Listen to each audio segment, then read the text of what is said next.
بسم اللہ الرحمن الرحیم ربی زدنی علما، اے اللہ میرے علم میں اضافہ فرما۔ السلام علیکم جماعت ہفتم۔ آج آپ کا تاریخ کا لیکچر نمبر 5 ہے، جس میں آج ہم پڑھیں گے ہندوؤں اور راجپوتوں سے تعلقات۔ اس کے لیے سب سے پہلے آپ اپنی ڈائری دیکھ لیجئے۔ ڈائری میں ہے لیکچر نمبر 5، دن جمعرات، تاریخ 16 جولائی 2020، جماعت ہفتم۔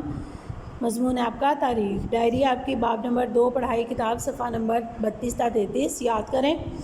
اس میں آج ہم کیا کیا پڑھیں گے؟ ہندوؤں اور راجپوتوں کے تعلقات اور اکبر کی جانشینی۔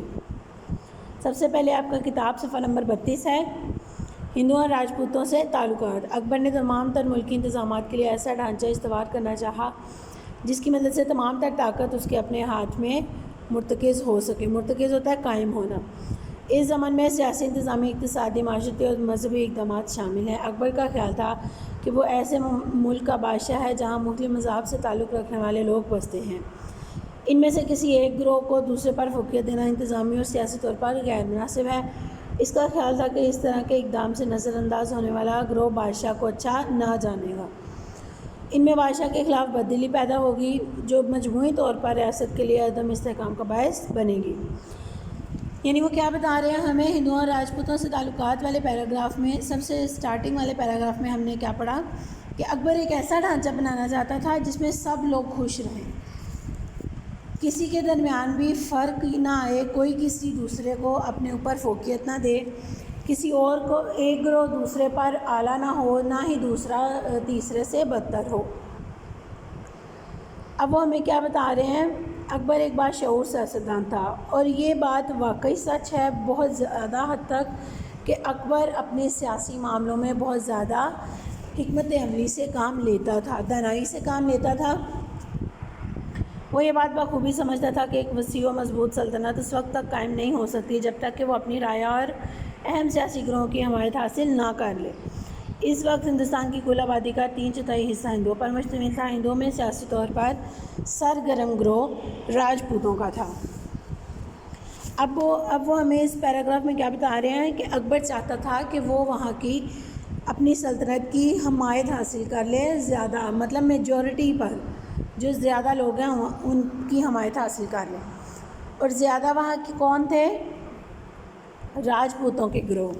جیسا کہ ہم نے یہاں ابھی پڑھا کہ ہندوؤں میں سیاسی طور پر سرگرم گروہ راجپوتوں کا تھا۔ اس کے بعد ہے جو اکثر حکومتوں سے برسر پیکار رہتے تھے۔ اکبر کا خیال تھا کہ ہندوستان میں ہندوؤں اور راجپوتوں سے تعلقات کو بہتر کیا جائے۔ اس سلسلے میں اکبر نے درج ذیل اقدامات کیے۔ کیا کیے تھے؟ اب سب سے پہلا قدم اس کا کیا تھا؟ اکبر کے عہد میں یہ دستور چلا رہا تھا کہ جب ہندو یاتری سے مراد ہندو مسافر کسی مندر یا کسی اور مذہبی مقام کی زیارت کے لیے جاتے تو ان سے یاترا ٹیکس وصول کیا جاتا، یعنی ٹریول ٹیکس جسے ہم اب کہتے ہیں۔ اکبر نے اس ٹیکس کو منسوخ کر دیا، اور کسی عبادت کرنے والے کی عبادت پر ٹیکس عائد کرنا کسی طور مناسب نہیں سمجھا جاتا۔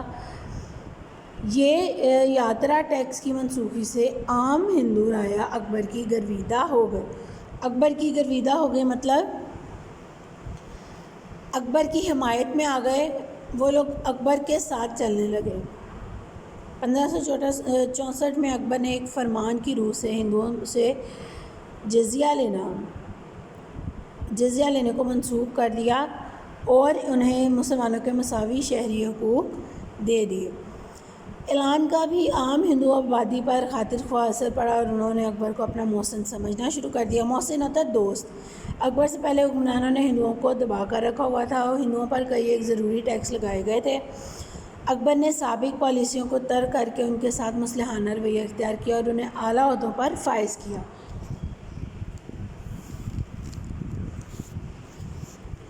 اچھا جی، اب یہاں پہ وہ ہمیں کیا بتا رہے ہیں کہ 1564 میں اکبر نے پہلا سٹیپ اس نے کیا لیا؟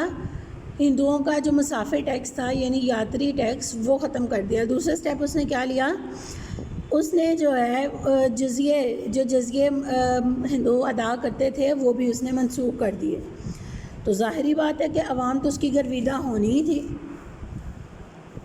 اس کے بعد ہم پڑھنے جا رہے ہیں